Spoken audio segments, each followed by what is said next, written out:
ஐயா, இன்னைக்கு யாரையுமே நம்ப முடியலீங்க. எனக்கு 15 வயசுல ஒரு தம்பி இருக்கான். அந்த பையன் நேத்து வேவேமா வந்து என்கிட்ட சொன்னா, அக்கா அக்கா இன்னைக்கு என்ன ஒரு சப்ப ஃபிகர் அடிச்சிருச்சு காணோம். நீங்க தானே? கண்டிப்பா நீங்க தான் இருப்பீங்க. டேய் அவசரப்படாதடா. இவன் கண்ணுக்கு கூட நான் சப்ப ஃபிகராவா தெரியணும். அப்துல் கலாம் இவங்கள போய் நம்பினாரு பாரு. இந்த வயசுக்கு கூட ஃபிகர் எல்லாம் தெரியுதுங்க. நாளா 20 வயசுல தாங்க ஃபிகர்னா என்னன்னே தெரிஞ்சுக்கிட்டேன். என் தம்பி வந்து என்கிட்ட சொன்னா இன்னைக்கு என்ன ஒரு சப்ப ஃபிகர் அடிச்சிருச்சுன்னு. என்னதான் இருந்தாலும் தம்பியாச்சே, விட்டு கொடுக்க முடியுமா? நான் சொன்னேன், ஏன்டா சப்ப ஃபிகர் அடிச்சிருச்சுல்ல, போய் டீச்சர்கிட்ட கம்ப்ளைண்ட் பண்ண வேண்டியதானே அப்படின்னு. அக்கா அடிச்சதே அந்த சப்ப தாங்க. ஐயா அவனை அடிச்சிருக்க கூடாது, அங்கே போட்டு கொண்டிருக்கணும். இந்த பயலை இன்னைக்கு நம்ப முடியுதா? இவ்வளவு ஏங்க இளைஞர்களை நம்ப முடியுதா? எப்படா என்ன மாதிரி அழகான பிள்ளைங்க வீட்ல இருந்து வெளியில வரும், லவ் லெட்டர் கொடுக்கலாம் அப்படின்னு காத்துக்கிட்டு இருக்காங்க. ஐயா, எங்க இளைஞர்களை பத்தி மட்டும் பேசப்படாது. இளைஞர்கள் வந்து எங்க இளைஞர்கள் வந்து பொம்பளைகள் பின்னால போக மாட்டாங்க. பொம்பளைகள் அவங்க பின்னால சுத்த வைக்கிற கூட்டம். நான் இளைஞர்கள் உட்கார்ந்துருக்கான்னு வச்சுக்கிடுங்க. நான் இளைஞர்கள் உட்கார்ந்துருக்கான ஒரு புள்ள அப்படியே போகுதுன்னு வச்சுக்கிடுங்க.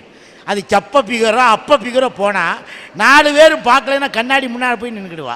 இனி அந்த கடைசியில் இருந்தானே அந்த ரமேஷ் கூடவா பார்க்கப்படாது, ஏன் அந்த கருவாப்பைய கந்தசாமியாவது பார்க்கலாம்ப்பா. இந்த பொம்பளை பிள்ளையெல்லாம் என்னென்ன பேசுதுன்னு பின்னாடியே தெரிஞ்சு ஒரு லிஸ்டே எடுத்துருப்பாரு போல அந்த மனுஷன்.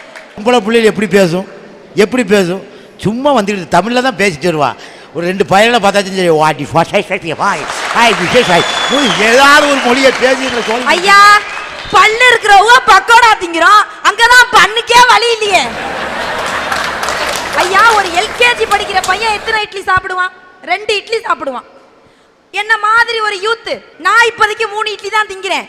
ஒரு 18 வயசு பையன் என்ன பண்ணுவான்? 20 இட்லி சாப்பிடுவான். 2 இட்லி சாப்பிடுற பையன் 20 நோட்டை தூக்கிட்டு போறான் பள்ளிக்கூடத்துக்கு.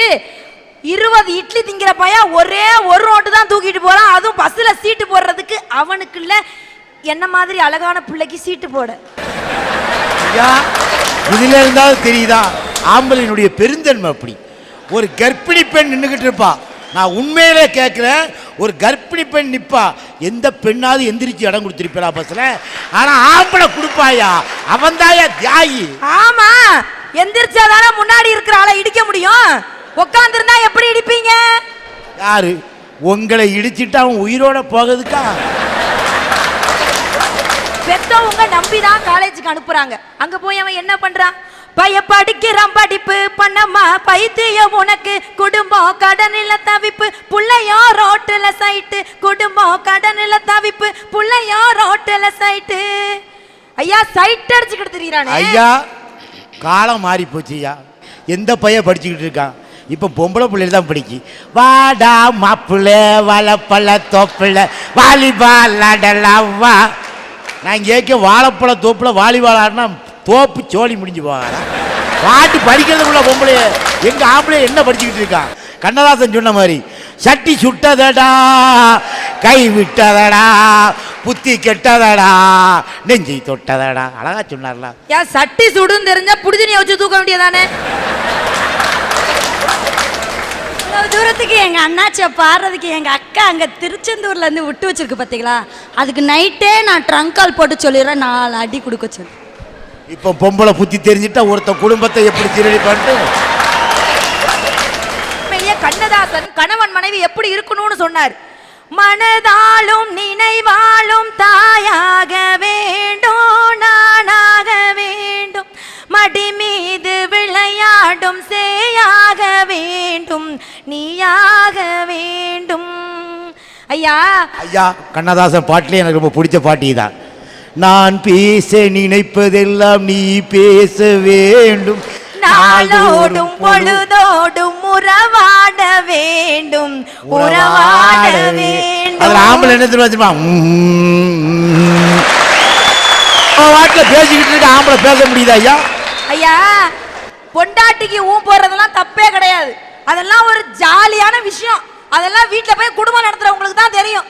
நீங்க தான் இப்படியே ஊரா சுத்திக்கிட்டு திரியுறீங்களே. ஐயா, இன்னைக்கு புருஷன் பொண்டாட்டி எப்படி குடும்பம் நடத்திட்டு இருக்காங்க? புருஷனை எப்படி காலி பண்ணலான்னு நல்லா அந்தமா பிளான் பண்ணுது. பொண்டாட்டி இருக்கும் போதே இன்னொரு கல்யாணம் எப்படி பண்ணலான்னு அவர் பிளான் பண்ணிட்டு இருக்காரு. இதுதானா இன்னைக்கு குடும்ப உறவு? உண்மையிலேயே சொல்றேன், கல்யாணம் ஆன பொம்பளைக்கு தாலி தொங்கும், கண்டுபிடிச்சிடலாம்.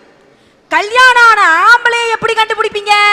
கல்யாணம் ஆன ஆம்பளைக்கு கழுத்தே தொங்கும். ஐயா ரொம்ப தொங்கி போய் தான் பேசிட்டு இருக்காரு. உண்மையிலேயே சொல்றேன், 1ஆம் தேதி அவன் ஹஸ்பண்ட், 30ஆம் தேதி அவன் சஸ்பெண்ட். குடும்பம் இந்த லட்சணத்துல போயிட்டு இருக்கு.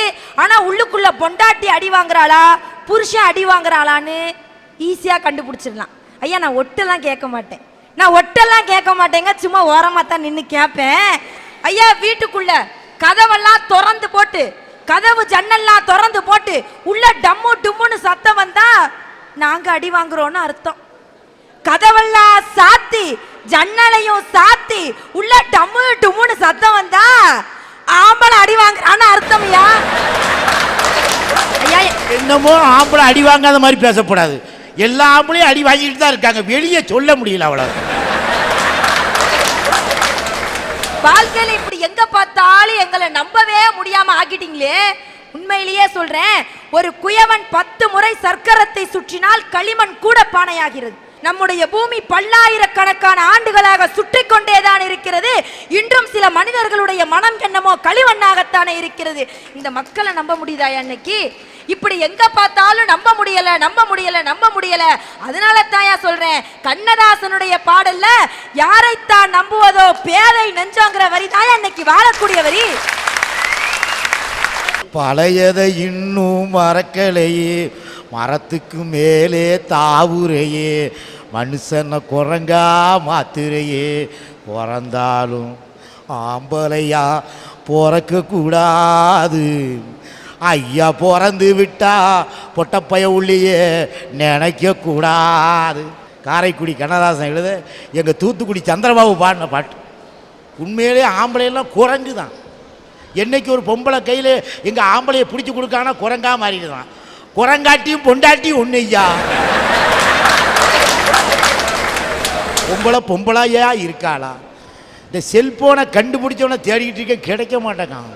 கிடைச்சா அவனை சின்ன பின்னமாக்கி போடுவேன். செல்போன் நானும் வச்சுருக்கேன், என் தங்கச்சி நிசாவும் செல்போன் வச்சுருக்கா. நிசாவும் செல்போன் வச்சுருக்கா, நானும் வச்சுருக்கேன். காரைக்குடி பஸ் ஸ்டாண்டில் ஒரு பிச்சைக்காரி செல்போன். செல்போன் ஆம்பளை கிட்ட இருந்தால் பைக்குள்ளே வச்சுருக்கா. பொட்டப்பை உள்ள செல்போனை வாங்கின உடனே காதில் வச்சு அன்னைக்கு ஒருத்தி பேசுதா, ஏய் சுரேஷ் சும்மரிடா, சும்மரிடா செல்லம், ரமேஷ் ரீசார்ஜ் பண்ணி விட்டுருக்காங்க. விளங்குமா? இந்த பொம்பளை நம்பி எத்தனை ஆம்பளை சீரழிஞ்சுக்கிட்டு இருக்கான் தெரியுமா ஐயா? இந்த வயசுக்கு மேலையும் பொம்பளை பிள்ளைங்க என்ன பேசுதுன்னு ஒட்டு கேட்குறீங்களே, இதுக்கு பேரு நீங்க காவி வேட்டியா கட்டிட்டு வந்திருக்கீங்க? எனக்கு என்ன வயசாயிட்டுன்னு நினைக்க? பார்த்தாலே தெரியுது. 29 வயசுல ஒரு வயசா? நான் திருச்செந்தூர்ல இருந்து வரேன். கடல் காத்த கந்தன், கந்த சஷ்டி நாயகன், சுனாமியை சுருட்டி வீசிய சூப்பர் ஸ்டார், வருங்கால முதலமைச்சர் எங்க ஐயா முருகன் இருக்காரு. முருகர் கோயில் அங்கே இருக்கு. ஐயா கோயில் எதிர்த்தால ஒரு கோயில் இருக்கு. எனக்கு காற்று வாங்கணுன்னா அந்த ஐயா கோயிலில் படுத்துருவேன். அன்னைக்கு அந்த ஐயா கோயிலில் அப்படி படுத்து தூக்கிட்டு இருந்தேன். 3 பொம்பளை பிள்ளைய வந்து உட்காந்துருந்துச்சு ஒரு தூணுக்கிட்ட. கடைசி புள்ள அந்த தூணுக்கிட்ட ஒருத்தங்கிட்ட உட்காந்து கடலை ஓட்டுச்சு. அந்த பிள்ளைக்கு ஃபோன் வருது. ஹலோ, யார் பேசுகிறது? அந்த பிள்ளை சொல்லுதா, நான் அக்கா தாண்டா பேசுகிறேன். அக்கா நீ எங்கே இருக்கேங்க? அந்த பிள்ளை சொல்லுது, நான் காயல்பட்டினத்தில் வசந்தா வீட்டில் இருக்கேங்க. அந்த பிள்ளை அதுக்கு தங்கச்சிக்காரி சொல்லுதா, நீ காயல்பட்டினத்தில் வசந்தா வீட்டில் இல்லை, ஐயா கோயில்கிட்ட உட்காந்து நீ ஒருத்தங்கிட்ட கடலை ஓட்டுக்கிட்டு இருக்கேங்க. எப்படி நீ செல்லும் புச்சி உனக்கு தெரியும்? அப்பாட்ட சொல்லிடாடாங்க. அப்பாட்ட நான் எப்படி சொல்லுவேன்? நீ தூணில் உட்காந்து கடலை ஓட்டுக்கிட்டு இருக்க, நான் கடையாச்சி தூணில் உட்காந்து கடலை ஓடுவேங்க. பொம்பளையா இருக்காளா ஐயா? யானா ஒன்று, பாராளுமன்றத்தில் 33% இடஒதுக்கீடு இப்போ பெண்களுக்கு கொடுத்துருக்கேன். ஆனால் இங்கே திருச்செந்தூர் கோயிலில் 55% இட ஒதுக்கீடு கொடுத்துருக்கோம். ஆமாம், நீங்கள் திருச்செந்தூர் கோயிலுக்கு போனீங்கன்னா முதல்ல பாருங்கள், ஒரு டிஜிட்டல் போர்டு இருக்கும், திருடர்கள் ஜாக்கிரதை. 56 திருடர்கள் 55 பேர் பொம்பளை, ஒரு ஆம்பளையா. அதையா கள்ளப்பையனை நம்பி சட்டையை கலத்தி போடலாம், கட்டின பொண்டாட்டியை நம்பி எவனா சட்டையை கலத்தி போட முடியுமா? காசை சுத்தமாக சுற்றுவாயா. இந்த பொம்பளையும் வச்சுக்கிட்டு நாங்கள் குடும்பம் சமாளிக்கோமே. பிறந்தாலும் ஆம்பளையா பிறக்கலாம் ஐயா. இந்த ஆம்பளை பிறந்து என்னையா சாதிக்க போகிறோம்? அதான் கண்ணதாசன் சொன்னான், பிறந்தாலும் ஆம்பளையா பிறக்கக்கூடாது, அப்படி பிறந்து விட்டால் பொம்பளையை நினைக்கக்கூடாதுன்னு சொன்னான்ல, அந்த வரிதாயா என்னைக்கு நிற்கும்? ஆம்பளையா எவ்வளோதான் கஷ்டப்பட வேண்டியதா இருக்கு. லைசன்ஸ் இல்லைன்னா டிராஃபிக் போலீஸ் ரொம்ப கொடுமைப்படுத்துறா சார். கொத்து பட்டா போடுவா தெரியுமா, அது மாதிரி குமரி நொங்க எடுத்து விடுவாங்க. அதுவே லேடிஸ் போனா லைசன்ஸ் இல்லைனாலும் சிரிச்சாலே விட்டுறாங்கய்யா. தம்பி பயக இன்னைக்கு சரக்கு அடிச்சிட்டு லைசன்ஸ் இல்லாம போய் காசை கொடுத்து கரெக்ட் பண்றீங்களே, அது போய் தப்பு இல்லையா? அக்கா நாங்களாவது காசு கொடுத்துதான் எஸ்கேப் ஆகல, நீங்க கண்ணடிச்சா எஸ்கேப் ஆகுறீங்கக்கா. திரைக்கடல் ஓடியும் திரவியம் தேடுன்னு சொல்லுவாங்கய்யா. கஷ்டப்பட்டு வெளிநாட்டில் நொந்து நூடுல்ஸ் ஆகிட்டு இருப்பான், ஆனால் அத்தனை பட்ட நூடுல்ஸ் இங்கே கூலாக உட்காந்து சாப்பிட்டுக்கிட்டு இருப்பா அவளோட பொஞ்சாதி. 5 லட்சம் அனுப்பிடுவான். அந்த 5 லட்சம் காசு கிடையாது, ஒருவருடைய ஆண் மகனுடைய ரத்த துளிகள். மீதி கேட்பான் கொஞ்ச நாள் ஆன பிறகு, என்னம்மா மீதி எத்தனை லட்சம் இருக்குன்னு கேட்பான். அவளும் சொல்வா 3 லட்சம் இருக்குன்னு சொல்வா. உல்லாசில சந்தோஷத்தோட உள்நாட்டுக்கு வருவான். அந்த 3 லட்சத்தை எடுத்து காட்டுமான்னு சொல்லுவான். 3 லட்சம் இருக்கு, 3 லட்சம் கடன்ல தான் இருக்குன்னு சொல்லுவான். இதாயா ஆண்கள் நிலைமை. என் ஹஸ்பண்ட் ஃபாரின்லேருந்து எனக்கு பணம் அனுப்பி விட்டாருன்னா நான் அதை வச்சுட்டு பிச்சைக்கார கழுதியாக அழிஞ்சேன்னா சமுதாயம் என்ன பேசுவோம்? அவன் கொடுக்குறான் கஷ்டப்பட்டு, இவன் எங்கே வைக்கிறாளோ தெரியலன்னு தானே சொல்லும். அதனால தான் நாங்கள் ஆடம்பரமாக அலையிறோம்ப்பா. அதுக்கு தலையில இருந்து கால் வர நகை போட்டிருந்தா வேர்த்தவன் ஆட்டையை போட்டு போக மாட்டானா? இப்பனா சொத்து பொதுவா யார் பேர்ல இருக்கு? கணவன் பேர்லயா மனைவி பேர்லயா? மனைவி பேர்ல தாயா. கணவன் கஷ்டப்பட்டு சம்பாரிச்சு ராத்திரியும் பகலும் பார்க்காம தன்னுடைய சொத்தை ஒய்ஃப் பேர்ல தாயா எழுதி வைப்பான். ஐயா ஆம்பளைங்க பேர்ல சொத்து எழுதி வச்சாதான் சைத்தான் சைலண்டா இருந்துக்குது தெரியுது. இதுக்கு தாயா ஐயா ஏன் தெரியுமா ஆம்பளைங்க பேர்ல சொத்து எழுதி வைக்கிறது இல்ல? உடனடியா அடகு வச்சு குடிச்சு குட்டிச்சவராக்கிறாங்க. எதுக்கு உங்களுக்கு சொத்து? நாங்க தாயா உங்களுக்கு சொத்து, இதுக்கு மேலையுமா உங்களுக்கு சொத்து ஐயா ஒரு நாள் நல்லா கொரட்டை விட்டு தூங்கிக்கிட்டு இருந்தேன். திடீர்னு தேவர்கள் வந்து நின்றாங்க. தம்பி நீ நல்ல பையனா இருக்க, உனக்கு என்னடா வர வேணும்னு கேட்டாங்க. நானும் இதுதான் சந்தர்ப்பம், ஆம்பளையா இருந்து ரொம்ப நொந்து போயிட்டான், என்னை இப்பயே பொம்பளையா மாத்திருங்கன்னு சொன்னேன். அக்கா அந்த தேவர்கள் சொல்றாங்க, அந்த குத்து தானே எங்க தேவலோகத்தில் நடந்துகிட்டு இருக்கு அப்படின்னு சொன்னா, வாங்க எல்லாரும் ஒன்னா சேர்ந்து போய் பிரம்மா கிட்ட ஸ்ட்ரைக் பண்ணுவான்னு சொன்னா, அக்கா அந்த பிரம்மா சொல்றாரு, இங்கே இருந்தாண்டா என்னை ரொம்ப உருவசி படாத பாடுபடுத்துதுங்க, அதை போடா கீழேன்னு சொல்ற. இப்போ படைக்கிற பிரம்மாக்கே அவ்வளவு கஷ்டம்னா பாடுபடுற எங்க சிங்க ஆண்களுக்கு என்னையா நிலைமை? அதுக்கு தான் சொல்ற பிறந்தாலே ஆம்பளையா பிறக்க கூடாது. அந்த கண்ணதாசை எழுதி போனது 100க்கு 100 உண்மை.